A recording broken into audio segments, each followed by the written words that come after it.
Ilara was nothing, and she knew it. In the Blood Moon Pack, nestled in the frozen heart of the Northern Territories, power was everything.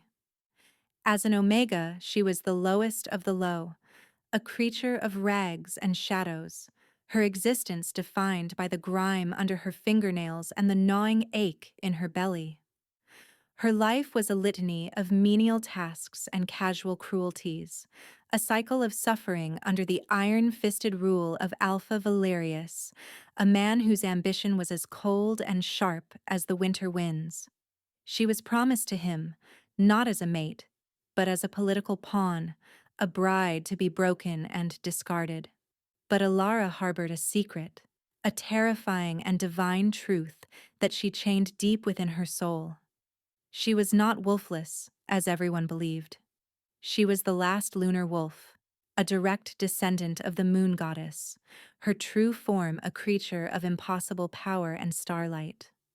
To reveal it meant death. So she endured, freezing in the metaphorical snow of her own life until the apocalyptic arrival of the one being in the world who could shatter her chains.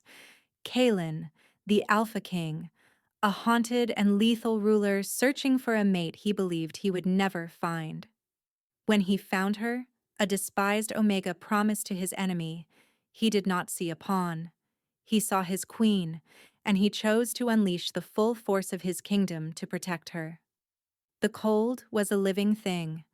It seeped through the threadbare wool of her dress, through the cracks in the worn leather of her boots, and settled deep into her bones. Ilara knelt on the flagstones of the great hall, the rough stone biting into her knees. Her breath plumed in the frigid air, a ghost of the life still flickering within her. Her fingers, raw and red, clutched a stiff brush. She scrubbed at a stain that wasn't there, her movements mechanical, born of years of practice. To stop was to invite attention, and attention was pain. Here, in the heart of the Blood Moon Pack's territory, invisibility was her only shield. She was an Omega. Worse than an Omega, she was considered wolfless, a disgrace. The pack treated her as something less than dirt, a necessary evil to perform the tasks no one else would deign to touch. Scrubbing floors, hauling firewood, tending to the slops. This was her world. A pair of immaculate leather boots stopped just beside her head. Ilara didn't need to look up. The scent of cloying, artificial flowers and smug superiority filled the air. Lyra. Still pretending to be useful, filth? The voice was like honey laced with crushed glass.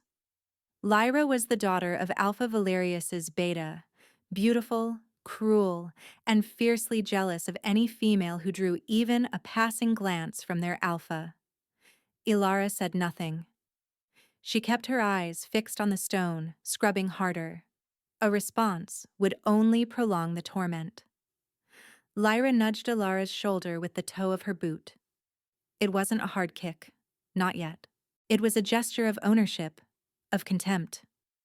Alpha Valerius will be home soon. He expects the hall to be perfect for his announcement. Ilara's stomach clenched.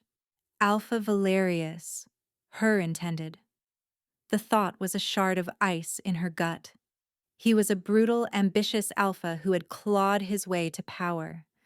He saw her not as a person, but as a stepping stone, a connection to a forgotten bloodline he believed held some minor political advantage. He had claimed her as his future bride, a proclamation that sealed her fate as his personal property. "Did you hear me, Wolfless?" Lyra's voice sharpened. "He has important news. News that will finally elevate this pack to its rightful place." Ilara gave a short, jerky nod, her hair falling across her face to hide the flicker of defiance in her eyes. She hated them. She hated the cold, the hunger, the endless degradation. But most of all, she hated the lie she was forced to live. Deep inside her, something stirred. A vast, silent power, coiled like a serpent made of moonlight. It was her wolf, her secret, her curse. "Patience, little one. A voice whispered in her mind. It was not a voice of thought, but of ancient starlight and cosmic certainty. It was Selene, her wolf, the lunar wolf. Ilara's hands trembled. She was not wolfless. She was the opposite. She was the vessel for a power so immense, so legendary, that its existence had faded into myth. The direct descendants of the moon goddess herself were said to carry a lunar wolf, a being not of flesh and blood, but of pure celestial energy. A wolf that could command the tides, mend the earth, and burn with the cold fire of a distant star. If Valerius or any other alpha ever discovered what she was, they wouldn't worship her. They would vivisect her. They would try to cage her power, to weaponize it, and when they failed, they would destroy her utterly to prevent anyone else from possessing it. So she hid. She suppressed Selene, binding the celestial hurricane inside a fragile glass jar of a body, projecting the aura of a weak, submissive Omega. Lyra finally grew bored and stalked away, her laughter echoing in the cavernous hall. Ilara allowed herself a single, shaky breath. The pressure in her chest eased, the coiled power of Selene receding back into the quiet depths of her soul. She finished her work as the weak afternoon sun began to fade, retreating to the only place that was hers. A dilapidated shack behind the kitchens, little more than a pile of rotting wood and drafty walls. It offered no warmth, but it offered solitude. As she huddled under a thin, scratchy blanket, chewing on a stale crust of bread she had managed to pilfer, the pack horn blew. It was a deep, resonant sound that vibrated through the ground. It was the signal. Alpha Valerius had returned. A short while later, a grim-faced warrior appeared at her door. The Alpha summons you, all of you, to the Great Hall. Now. He spat the words, his gaze sweeping over her with undisguised disgust. Fear, cold and familiar, wrapped around Ilara's heart. A summons for all meant a pack-wide announcement. She could not hide. She could not be invisible. She would have to stand there, among the proud and the powerful, and endure their scorn. She pulled her thin cloak tighter around her shoulders and followed the warrior, her head bowed. The great hall was already packed, the air thick with the scent of dozens of werewolves, a heady mix of pine, earth, and aggression. The heat from their bodies was a stark contrast to the perpetual chill of her own existence. Alpha Valerius stood on the raised dais, a predator in his prime. He was handsome in a sharp, cruel way, his eyes holding a calculating glint. He surveyed his pack, a sneer of satisfaction on his face. Lyra stood near him, beaming with possessive pride. "My pack!" Valerius's voice boomed, silencing the low murmur of the crowd. "I bring news, news that will change our fortunes forever." He paused for dramatic effect, his gaze sweeping the room. For centuries, the great packs have languished, ruled by a distant and complacent king. An alpha king who has failed to secure our borders, who has allowed rogues to fester in the dark woods. But that is about to change. A wave of unease rippled through the hall. To speak ill of the alpha king was treason. "The king comes north," Valerius declared. "King Kalin, the shadow of the throne, will be here within the week. He has declared a great hunt, a tradition our pack will host. It is a test, an inspection, and we will not be found wanting." Ilara's blood ran cold. The Alpha King, here. Kalin was a figure of terrifying legend, the Alpha of Alphas. He was said to be ancient, impossibly powerful, his wolf a thing of shadow and fury. He had inherited a fractured kingdom and had spent the last century consolidating his power with ruthless efficiency. They said he was haunted, his heart frozen over after the loss of his family centuries ago, that he moved through the world like a storm front, cold and unstoppable, searching for the mate fated to him by the moon goddess, a mate he had long given up on finding, a pack-wide event, a mandatory gathering. There would be no hiding. He would see her. An alpha of his power would feel the lie of her omega status.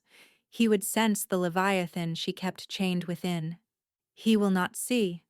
Selena's voice soothed, but for the first time it held a tremor of uncertainty. The bindings will hold. Ilara wasn't so sure. She felt a tremor of a different kind, a deep primal dread that had nothing to do with Valerius or her pack. It was the terror of a mouse realizing a hawk was circling overhead. Valerius's gaze found her in the crowd. A cruel smile touched his lips. This is our chance to show the king the strength of the Blood Moon Pack. Our discipline. Our purity. We will present ourselves as a united front. And I will present my bride. 100 pairs of eyes turned to her. Scorn, pity, disgust. Ilara shrank under the weight of their collective gaze, feeling smaller and more fragile than ever. The glass jar was cracking. The hurricane inside was waking up. The week passed in a blur of frantic preparation and mounting dread for Ilara. The pack was in a frenzy, cleaning, training, sharpening weapons. For them, it was a chance to impress.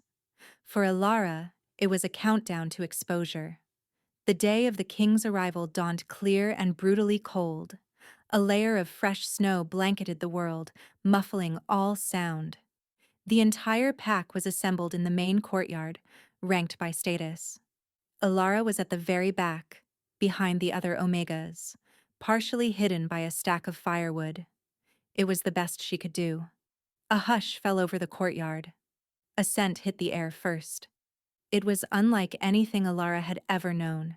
It smelled of ancient, snow-dusted forests, of crackling ozone before a lightning strike, and of a profound, soul-deep loneliness. It was a scent of absolute power. He appeared at the edge of the forest, a lone figure at first, then flanked by two enormous warriors. The Alpha King. Kalen was even more intimidating than the legend suggested. He was impossibly tall, well over 6.5 feet, built with the harsh, uncompromising lines of a mountain predator. He wore black leather and furs that seemed to absorb the light around him. His face was a mask of cold, chiseled granite, all harsh angles and brutal beauty. But it was his eyes that held the true terror. They were a startling, luminous violet, glowing with an inner light that spoke of immense, barely contained power. They were the eyes of a being who had seen empires fall. His wolf, she could feel it even from here, was an apocalyptic force, a gravity well of sheer dominance that pulled at the very essence of every werewolf present. Pack members, even Valerius, instinctively lowered their heads, their own wolves whining in submission. He is strong, Celine murmured in her mind, a note of something like awe in her tone. Kalen's violet eyes swept over the assembled pack, cold and dismissive. He was not here for pleasantries.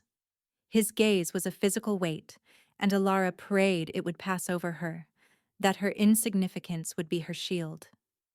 Alpha Valerius stepped forward, forcing a confident smile that didn't reach his eyes. Alpha King Kalen, it is an honor to welcome you to the Blood Moon Pack. We are at your command. Kalen's gaze fell upon him, and Valerius visibly flinched. The king said nothing. He simply held the Alpha's gaze until Valerius's bravado crumbled and he dropped his eyes, his neck bared in a gesture of complete submission. With a flick of his wrist, Kalen dismissed him, his attention already moving on. His loyal beta, a scarred and formidable warrior named Fenris, stepped forward to handle the formalities. The king himself seemed restless, his gaze scanning the crowd with a strange, hungry intensity. He was searching for his mate. The realization struck Ilara with the force of a physical blow. He was still looking. Later that evening, a grand feast was held in the Great Hall. Ilara, along with the other Omegas, was tasked with serving. Her hands shook so badly she could barely hold the heavy platters of roasted meat. Every nerve in her body screamed at her to run, to flee into the woods and never look back. "Stay calm," Selene urged. "Be small. Be nothing." Ilara moved through the throng of boisterous warriors, her eyes downcast. She refilled goblets, cleared away bones, her movements swift and silent. She managed to avoid the high table where the king sat, a dark, brooding presence beside a fawning Valerius. But her luck ran out. Lyra, seated near the dais, deliberately stuck out her foot as Ilara passed, with a heavy tray of wine-filled flagons.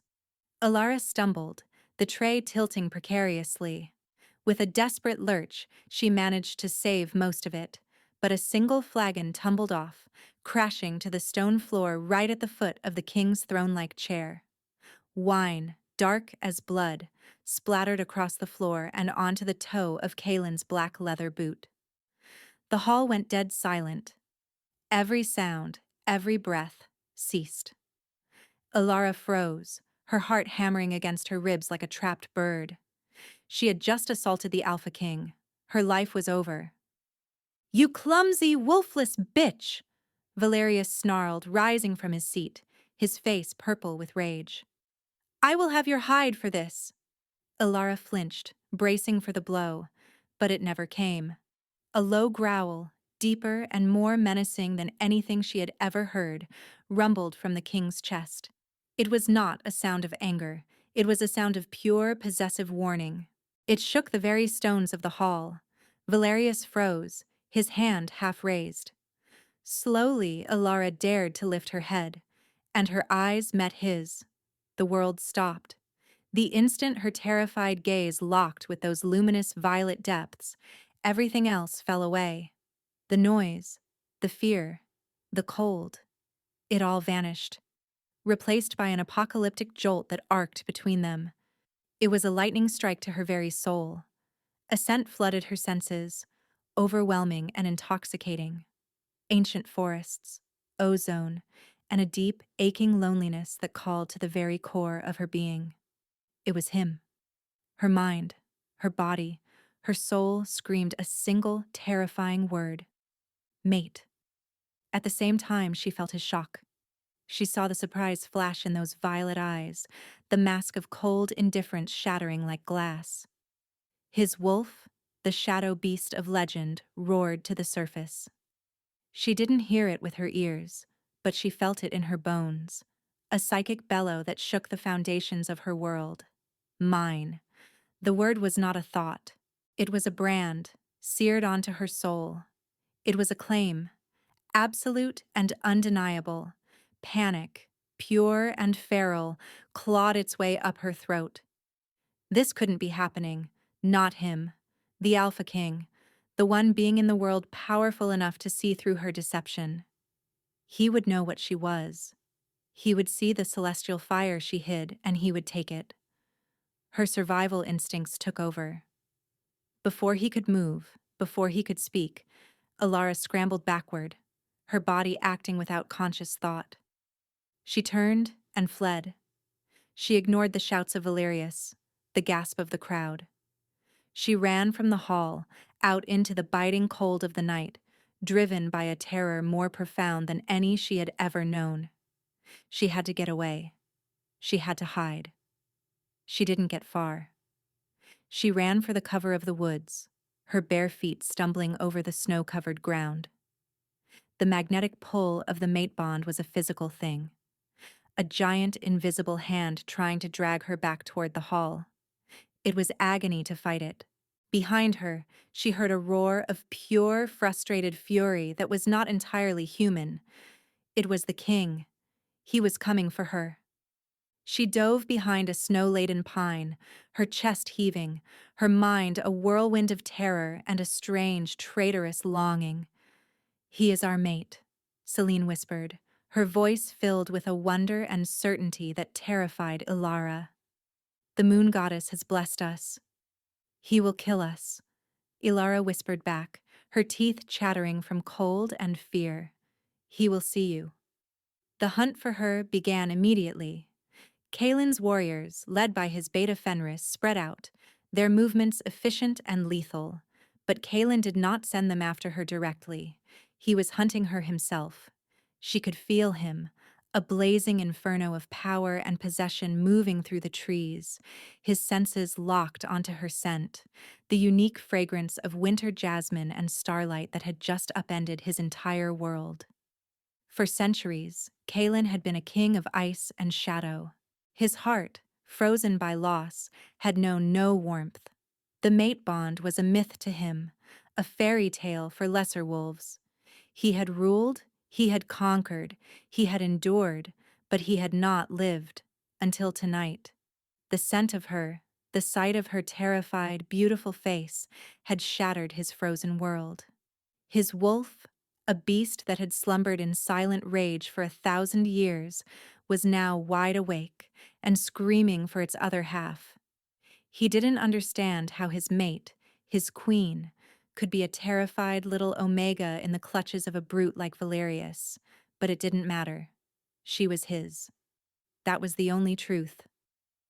Ilara managed to evade him for a time, her omega instincts for hiding honed by years of abuse. She doubled back, used streams to mask her scent, and buried herself in a snowdrift, forcing her breathing to slow, her heart to quiet.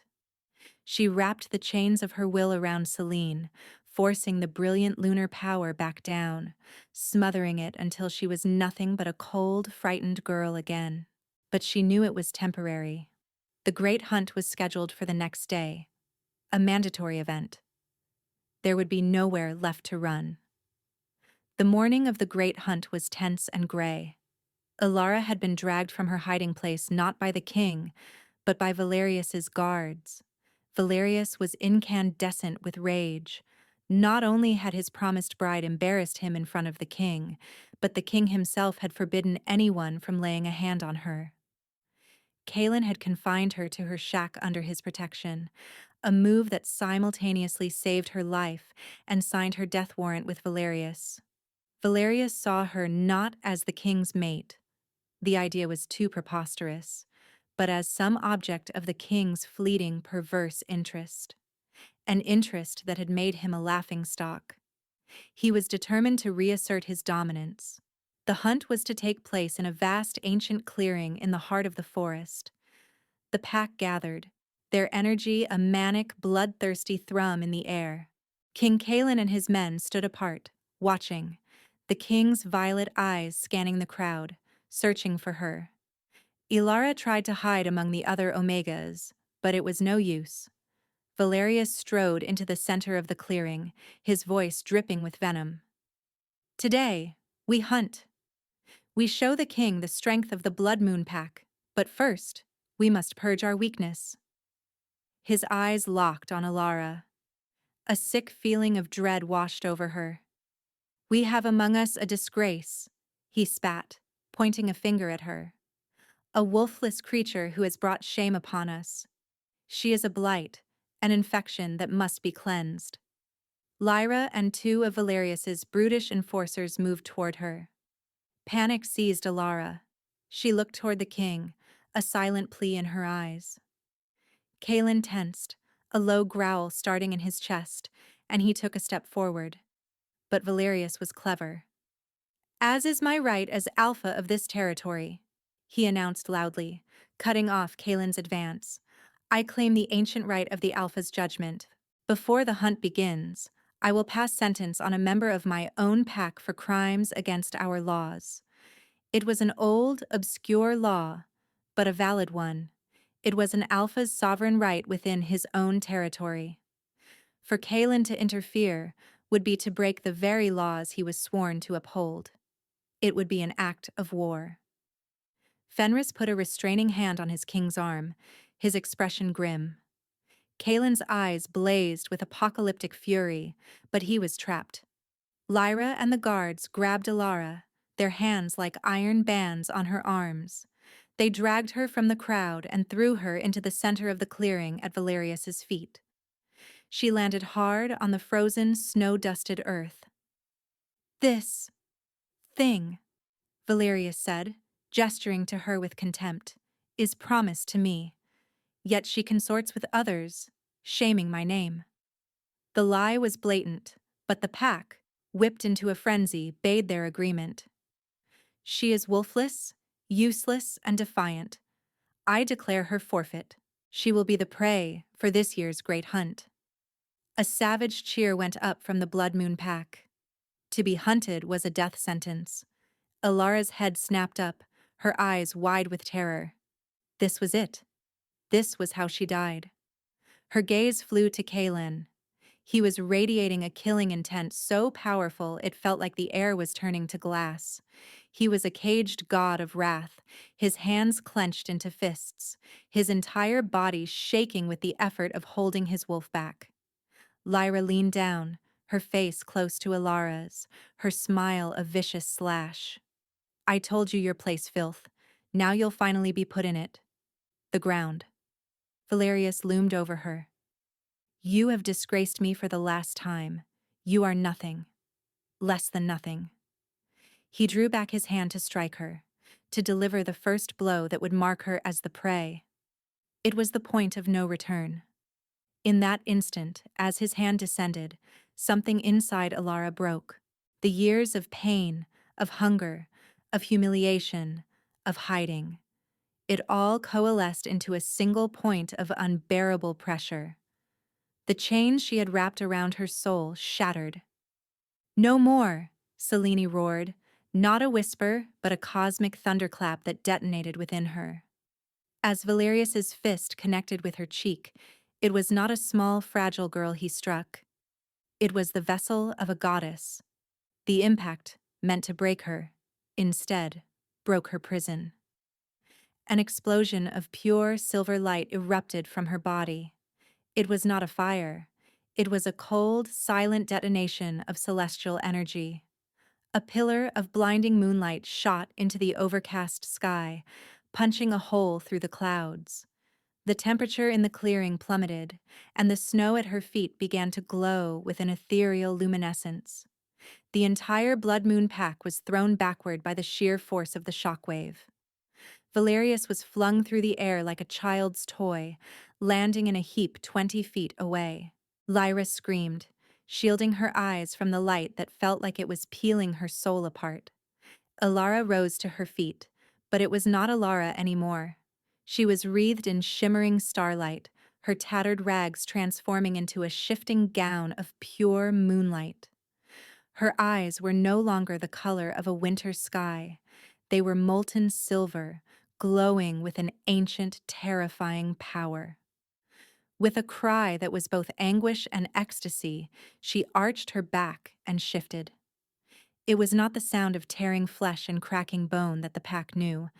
It was the sound of stars being born, of nebulae coalescing. Her form dissolved into a swirling vortex of light and shadow, then reformed. Where the small Omega girl had stood, there was now a creature of breathtaking, terrifying myth, a wolf, but a wolf like no other. It was colossal, larger than any 3 wolves combined, its body not made of fur, but of solidified moonlight, shimmering and semi-translucent. Stars glittered within its form, and its tail was a flowing comet of silver energy. Its eyes were twin moons, glowing with an intelligence that was both primal and divine. The lunar wolf. The legend was real. Absolute, terrified silence fell over the clearing. The only sound was the faint celestial chiming that seemed to emanate from the great wolf's body. The wolves of the Blood Moon pack were frozen, their minds unable to process what they were seeing. This was not a wolf. This was a god. Valerius stared, his face a mask of horror and disbelief. Lyra had fallen to her knees, trembling, her smug cruelty vaporized by sheer holy terror. Across the clearing, Kalen watched, his own shock giving way to something else. Awe, understanding, and a possessive pride so immense it bordered on madness. This was his mate, not an Omega, not a victim, a queen, a goddess. the other half of his soul hidden in plain sight. His wolf, the shadow beast, surged forward, not with rage at her, but for her. He saw the lingering terror in her lunar eyes, the confusion warring with the instinct. He knew what he had to do. With a roar that cracked the very sky, Kalen shifted. His own transformation was a brutal, violent explosion of shadow and rage. Where the king had stood, a monstrous wolf of pure darkness now crouched, its body seeming to devour the light, its violet eyes burning like dying stars. He was the Shadow King, the perfect faded counterpoint to her light. The pack whimpered in terror as the two legendary beings faced each other across the clearing. The great black wolf took a step forward, then another. He did not approach her as a challenger. He approached as a supplicant. He walked until he stood before the shimmering lunar wolf, his sheer size and darkness a stark contrast to her celestial light. He lowered his massive head, the gesture one of utter reverence. Then, before the eyes of the stunned pack, before his own warriors, Kalen, the Alpha King, the shadow of the throne, the most powerful werewolf in the world, did the unthinkable. He knelt. He bent his forelegs and lowered his body to the ground, baring his throat to her in the ultimate gesture of submission. It was not the submission of a defeated foe. It was the fealty of a king to his queen, the devotion of a mate to his other half. The message was absolute, undeniable. She was not to be hunted. She was to be worshipped. The power thrumming through Alara was terrifying. It was like trying to hold the ocean in a teacup. Seleni's consciousness was intertwined with her own, showing her the world through senses she had never known. She could feel the life force in the trees, the ley lines of magic in the earth, the gravitational pull of the distant moons. And she could feel him, Kalen. His submission was a balm on her frayed nerves, a silent vow that resonated deep in her soul. He was not her enemy. He was her shield. With an effort of will that felt like wrestling a star, Alara forced the shift to reverse. The celestial light swirled and condensed, the colossal wolf form dissolving back into the shape of the girl. She stood there, swaying, the gown of moonlight fading back into her tattered rags, her eyes slowly returning to their normal color, though now they held a silver sheen that had not been there before. Kalen shifted back as well, the shadows receding to reveal the man. He rose to his full, intimidating height, but his expression was no longer cold. His violet eyes were blazing with a fierce, protective fire. He strode to her side, ignoring the gasping crowd, and wrapped his own luxurious fur cloak around her trembling shoulders. It was warm and smelled of him, of forest and lightning. "It's all right," he murmured, his voice a low rumble meant only for her. "I have you." He turned to face the shell-shocked Blood Moon pack. His gaze fell on Valerius, who was still struggling to his feet, his face a mess of blood and snow. The king's expression turned lethal. "Valerius." Kalen's voice was deceptively calm, but it held the promise of apocalyptic violence. "You laid a hand on my mate. You sentenced my queen to be hunted like an animal." The words, "my mate" and "my queen," struck the pack like a physical blow. A collective gasp went through the crowd. I didn't know," Valerius stammered, his arrogance shattered, replaced by crawling, desperate fear. "She was an Omega, wolfless, a nobody. She was hiding from monsters like you," Kalen snarled, his control snapping. "And your reign of terror is over." He flicked his gaze to Lyra, who was trying to crawl away. "Both of you." "Fenris," the king commanded without looking at his beta. "My king." Fenris was instantly at his side. "Take them. And any who stood with them. Put them in chains. They will face my judgment. Move." The single word was an alpha command of such immense power that Lyra and Valerius's enforcers collapsed, their bodies unable to defy it. Kaelin's warriors moved in, efficient and merciless, dragging the screaming, protesting antagonists away. Kaelin turned his attention back to Alara. He gently cupped her face, his large, calloused thumb stroking her cheek where Valerius had struck her. A faint silver light glowed from her skin where he touched her, the bruise already fading under the influence of her latent lunar power. "I am taking you with me," he said. It was not a question. It was a statement of fact. "You will never be cold or hungry or afraid again. I swear it on my life." She could only nod, overwhelmed by the speed of it all, from Omega to Queen.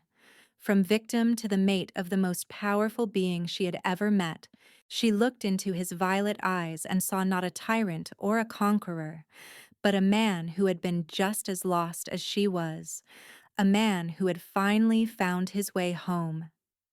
He swept her up into his arms as if she weighed nothing and carried her from the clearing, away from the terrified stares of her former pack. He didn't take her to her hovel. He took her directly to the royal pavilion that had been set up for him, a massive tent of black silk and fur that was larger and more luxurious than Valerius's entire great hall. Inside, a fire blazed in a brazier, and thick furs covered every surface. It was warmer than anywhere Alara had ever been. Kaelin gently set her down on a pile of soft pelts before the fire and knelt in front of her. "Are you hurt?" he asked, his voice softer now, the lethal edge gone. I don't know what I am," she whispered, her voice hoarse. "You are Ilara," he said, his gaze intense, "and you are the last lunar wolf. My fated mate, my queen." He spoke the words with a reverence that made her heart ache. "How did you know?" "There are prophecies," he explained, his voice low and mesmerizing. "Ancient texts that speak of the Shadow King who would unite the packs under a banner of night. But the prophecies all said his reign would be one of sterile, cold order, a kingdom without a heart. Until his queen was found." He reached out and took her hand, his fingers warm and strong around hers. The prophecy spoke of a daughter of the moon, a wolf of starlight hidden in a shell of sorrow. It said she would be the heart of the kingdom, the light to his shadow. It said her coming would herald a new age of balance. He looked at her, his violet eyes filled with a century of loneliness. "I stopped believing in that prophecy a long time ago. I thought it was a child's story, until I saw you." The mate bond, now that they were close and the danger had passed, was a living current between them. It was a deep, resonant hum that settled in her bones, chasing away the last of the fear and replacing it with a sense of rightness, of belonging. "Why did you hide?" he asked gently. Tears welled in Alara's eyes. "They would have killed me. My parents told me before they died. They said the world was not ready. They helped me bind Celine to project the image of an Omega. It was the only way to survive." Kaelin's jaw tightened, his fury at what she had endured simmering just beneath the surface. "That world is gone. I will build you a new one where you never have to hide again." He ordered food and drink, warm clothes and healing salves. He tended to her himself, his touch surprisingly gentle as he cleaned the scrapes on her arms and feet. He treated her not like a fragile Omega, but like a revered monarch. For the first time in her life, Alara felt safe. She felt seen. The next day, Kaelin convened the tribunal. It was held in the same clearing where she had been sentenced to die. But this time, 2 thrones had been placed on a raised platform. One was of dark, obsidian-like wood, carved with shadows and snarling wolves. The other, hastily constructed but no less magnificent, was of silver birchwood, draped in white furs. Kaelin led her to the white throne. When she hesitated, he simply said, "This is your place, beside me." She sat, the fur soft beneath her. From this vantage point, she looked down on the assembled Blood Moon pack. Their faces were a mixture of awe and terror. They were no longer looking at an Omega. They were looking at a legend. At their queen. Valerius and Lyra were dragged forward in chains, their fine clothes torn and muddied. They were forced to their knees before the thrones. "Alpha Valerius of the Blood Moon pack," Kaelin's voice boomed, devoid of any warmth. "You are charged with high treason against the crown. You have abused your power, terrorized your people, and you raised a hand against your queen." "I didn't know," Valerius repeated, his voice a pathetic whine. "Ignorance is not a defense," Kaelin said coldly. "You built your power on the suffering of the weak. You saw a young, seemingly helpless girl, and your first instinct was to crush her. That is your crime. You are unfit to lead. You are unfit to live among wolves." He then turned his gaze to Lyra, who was sobbing uncontrollably. "And you? You took pleasure in the torment of one who had done you no wrong. Your jealousy and cruelty are a poison." Kaelin looked at Alara. His expression softened. "The crimes were against you, my queen. The sentence, therefore, is yours to pass." All eyes turned to her. The pack held its breath. Valerius and Lyra stared up at her, their lives hanging on her word. This was the ultimate power shift. The girl they had tormented now held their fates in her hands. Alara looked down at them. She saw Valerius's sneering face as he sentenced her to be hunted. She saw Lyra's vicious smile as she tripped her. She remembered the cold, the hunger, the endless despair.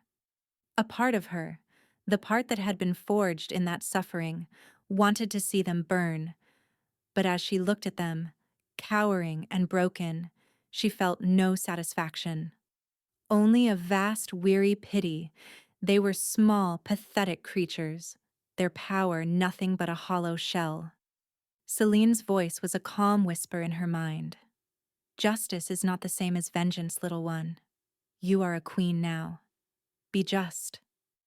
Alara took a deep breath, her voice clear and steady when she spoke, ringing with an authority she didn't know she possessed. "Your cruelty was born of your own weakness," she said, her words carrying across the silent clearing. "You feared anything you could not control or understand. You will have time to contemplate that weakness." She looked at Kaelin. "They are not worth the dirt on your boots. Let them not stain this ground with their blood. I sentence them to the black cells, beneath your own castle. Let them live out their days in the darkness they so readily inflicted on others." A murmur of surprise went through the crowd. It was a merciful sentence, yet a terrible one. The black cells were a legendary prison from which no one ever escaped, a place of absolute sensory deprivation. Kaelin looked at her, a flicker of immense pride in his eyes. He had expected a call for death. She had shown wisdom and restraint. She had shown she was a true queen. "As the queen commands, so it shall be," he declared. "Take them away." As Valerius and Lyra were dragged off, their wails of despair echoing through the forest, Kaelin stood and addressed the remaining Blood Moon pack. "Your alpha has been stripped of his title and his life. Your pack is broken. From this day forward, you will swear fealty not to a local alpha, but directly to the crown, to your king, and to your queen." One by one, the wolves of the Blood Moon pack fell to their knees, bowing their heads not in fear this time, but in genuine, awe-struck allegiance to the celestial being who had risen from their midst. The journey back to the king's capital, the Onyx Citadel, was a stark contrast to Alara's entire life. She traveled in a luxurious carriage, wrapped in warmth and safety, with Kaelin constantly at her side. He was a surprisingly gentle companion, answering her endless questions about the world, about her own powers, and about the kingdom that was now hers to co-rule. The Onyx Citadel was a breathtaking fortress carved from the heart of a black mountain, its towers piercing the clouds. It was a place of immense power and stark beauty. As their procession arrived, thousands of werewolves lined the streets, their heads bowed as the king and his newfound queen passed. Whispers of the lunar wolf had spread like wildfire. Ilara was given a suite of rooms that overlooked the entire kingdom. They were decorated in silvers and whites, a stark contrast to the dark stone of the castle, a space of light carved out of the shadow. For the first time, she had a home. But not everyone in the capital was pleased with her arrival. Lord Vorlog was one of the oldest and most influential members of the king's council. He was a wolf of ancient lineage and even more ancient ambition. For decades, he had been the second most powerful man in the kingdom, his influence growing in the vacuum of the king's emotional absence. The prophecy of a lunar queen was, to him, a threat to his carefully constructed empire of influence. He watched the adoration of the people for their new queen with a sour-curdled expression. He saw the way Kaelin, a king who had been cold for a century, had thawed in her presence. His power was slipping away, and he would not allow it. A few weeks after their arrival, Kaelin was called away to deal with an urgent border dispute, a remnant of the chaos Valerius had allowed to fester. He was reluctant to leave her, his protective instincts on a knife's edge. "I will be gone only 2 days," he promised, holding her hands in his. "Fenris will remain. My royal guard will not leave your side. You will be safe." "I am not the same girl you found in the snow, Kaelin," she reminded him softly, a small smile on her face.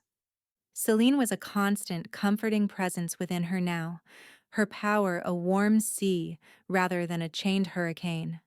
"I can protect myself." His eyes darkened with possessive heat. "I know, but allow me to protect you anyway." He kissed her, a deep, promising kiss that spoke of a future she was only just beginning to believe in. His absence felt like a missing limb.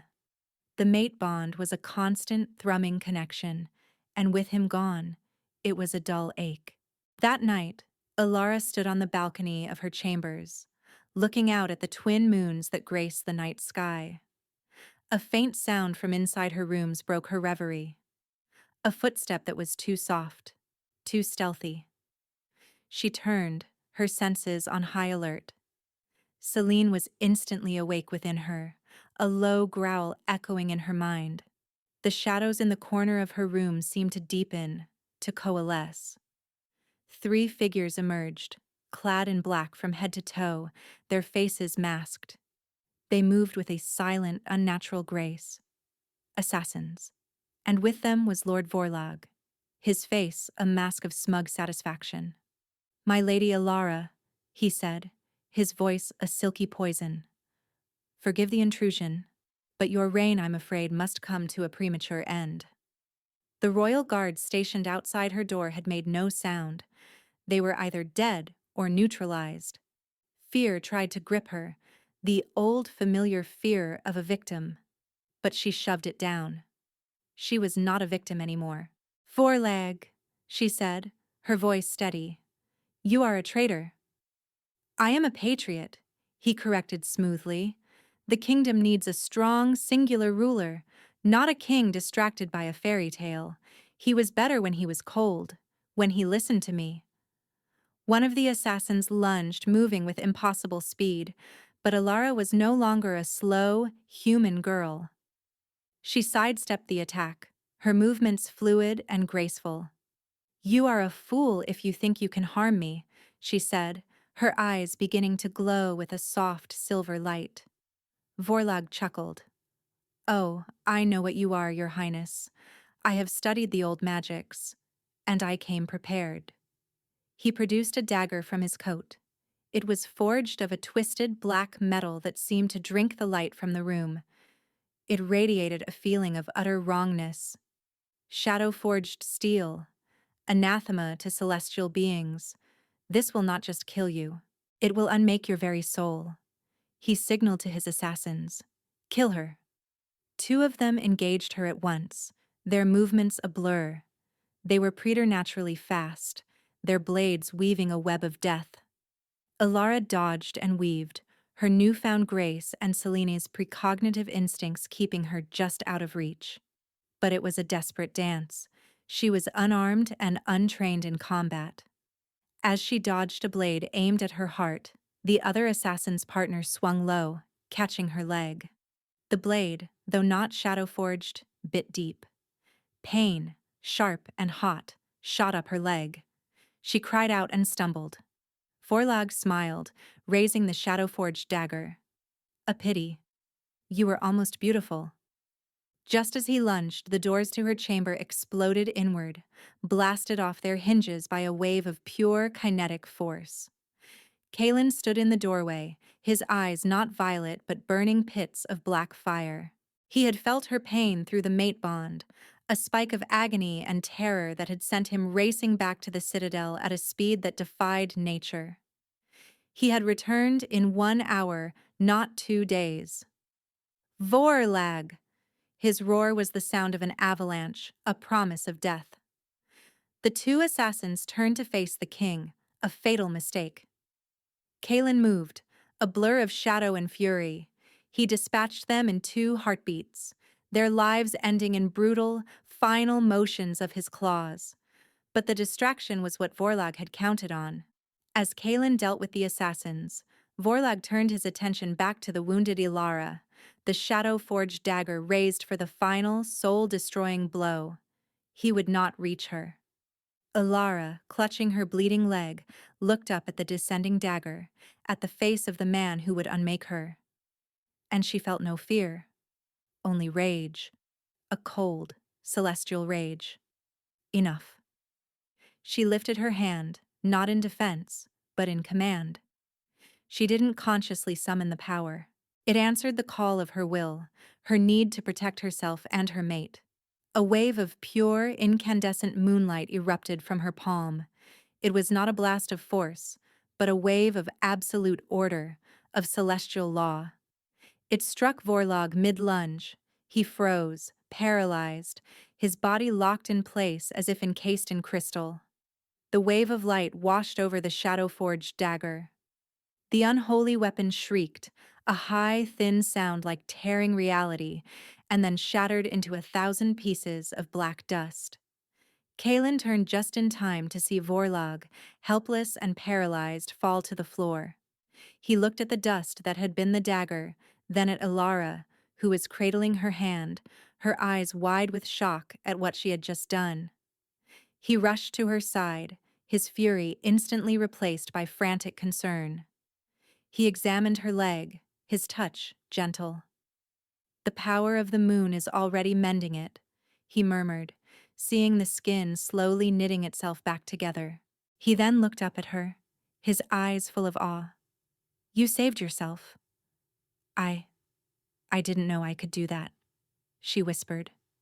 He smiled, a true, breathtaking smile. "We are learning about your power together, my love." He stood and walked over to the paralyzed form of Lord Vorlag. The moonlight holding him was already fading. Feeling began to return to his limbs. He looked up at Kalen with terrified eyes. "My king." Kalen's expression was terrifyingly blank. "You conspired against my crown. You tried to murder my queen. There is only one sentence for such treason." He did not need to use his claws. He simply placed a hand on Vorlag's chest. Shadows poured from his palm, enveloping the traitor. Vorlag screamed, a sound that was abruptly cut off as the shadows consumed him, leaving nothing behind but a faint wisp of black smoke and the lingering scent of ozone. The final threat was neutralized. Kalen returned to Ilara's side, pulling her into his arms, holding her tightly against his chest. She buried her face in his shoulder, finally letting the tremors of reaction shake her. "It's over," he whispered into her hair. No one will ever harm you again. I will burn the world to ash before I let anyone lay a hand on you." She looked up at him, her silver-flecked eyes meeting his violet ones. "I know," she said, and for the first time, she believed it with every fiber of her being. 6 months passed. Winter gave way to a vibrant spring, and the kingdom thrived under the dual reign of its Shadow King and Lunar Queen. The balance Kaelin had maintained through fear was now tempered by the hope and light Alara brought. She was not just a consort, she was a ruler in her own right, her wisdom and compassion earning her the adoration of their people. Alara stood on the great balcony of the Onyx Citadel, the same one where she had been attacked. The evening breeze was gentle, carrying the scent of blooming moon petal flowers from the gardens she had planted herself. She wore a gown of silver silk that shimmered like her own internal light, a simple silver circlet on her brow. She was no longer a frightened girl hiding in the snow. She was a queen, confident and serene, at peace with the immense power that now flowed through her as easily as her own breath. The ache of the mate bond was a constant, pleasant warmth, a tether that connected her to Kaelin no matter where he was in the castle. She felt him approach now, his familiar, powerful presence a comfort to her soul. He came to stand behind her, wrapping his strong arms around her waist and pulling her back against his chest. He rested his chin on her shoulder, his scent of forest and night enveloping her. "What is my queen contemplating so seriously?" he murmured, his lips brushing her temple. She smiled, leaning her head back against him. "I was just remembering a girl in rags, scrubbing a floor she was afraid to look up from." Kaelin's arms tightened around her. That girl had the heart of a queen even then. She was just waiting for the world to be worthy of her. They stood in comfortable silence for a moment, watching as the twin moons, one silver, one pale blue, began their ascent into the twilight sky. "I was so afraid of you that first night," she confessed softly. "I thought you were a monster come to devour me." "I was a monster," he corrected, his voice a low rumble. "A king of shadows and dust. You, my love, are the one who taught me to live again. You are the light that gave my shadows meaning." She turned in his arms to face him, placing her hands on his chest. She looked up into his handsome, chiseled face, those violet eyes that had once held such coldness now filled with an endless, fierce devotion for her. "And you," she said, her voice filled with a love that felt as vast as the cosmos, "are the one who saw a queen when all I saw was a slave. You gave me the freedom to become who I was always meant to be." He lowered his head and kissed her. It was not a kiss of frantic discovery or desperate relief, but one of deep, abiding love and partnership. It was a kiss that sealed their past, their present, and their infinite future. It was the kiss of a king and queen, shadow and light, forever bound together. Her power was never a curse, she realized. It was a promise, a diamond forged under the immense pressure of suffering, waiting for the right hands to unearth it and let it catch the light. And as they stood on the balcony, united under the light of the twin moons, the kingdom below them safe and at peace, Ilara knew she was finally, truly home. Love, she had learned, was the most powerful magic of all. And that's our story for today. The incredible journey of Alara from a terrified, abused Omega to the powerful Lunar Queen, and the Alpha King who found his heart and his destiny in the last person he ever expected. A true diamond, forged in the harshest of winters, finally allowed to shine in all her glory. If you enjoyed watching Alara rise up and claim her power, and Kaelin getting his happily ever after, do me a huge favor and destroy that like button. Every like helps the channel grow and lets me know you want more stories, just like this one. And of course, make sure you are subscribed to the channel and have rung that notification bell so you don't miss a single upload. We have new stories coming all the time, and you won't want to miss what happens next. Now, for today's question, what sentence do you think Valerius and Lyra deserved?